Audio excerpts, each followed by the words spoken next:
Hi friends, please subscribe my channel. కరివేపాకును వేపించిన తర్వాత ఉప్పు, జీలకర్ర, ఎండుమిర్చి వేసేసి ఆ హీట్ని లాగేంత వరకు ఉంచేసిన తర్వాత ఎండుమిరపకాయలు ఉంటాయి వేసేసిన తర్వాత హీట్ అంతా లాగాలి. ఇదే కరివేపాకు కనుక కారపొడి తింటే కనుక హెయిర్కి మంచిది. సో ఇది ఆరిపోయిన తర్వాత మిక్సీ పెడితే it's good for many health benefits. కానీ కరివేపాకు తీసేస్తారు కానీ ఇది చాలా మంచిది. సో మీకు నచ్చినట్లయితే కనుక ఇది ఒకసారి చూడండి, ఎలా మిక్సీ అనేది పడతాను అనేది. పడితే ఎలా వచ్చింది అంటే కనుక మీకు అంతకుముందు నేను చేసి చూపించాను, ఇట్లా వచ్చింది అనమాట.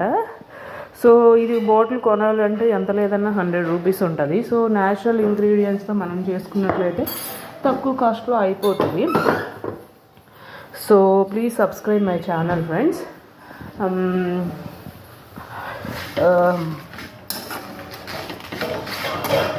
ఇది కొంచెం అంతకుముందు ఇది లేత ఆకు, బట్ ముదురు ఆకు తీసుకోండి. కారపొడికి లేత ఆకు ఏంటంటే కోకోనట్ ఆయిల్లో వేసుకుని రాసుకోండి, హెయిర్ గ్రోత్ బాగుంటుంది. ఆనియన్, పెద్దపాయ, చిన్నులపాయ వేసేసుకుని ఇంకా మంచిది.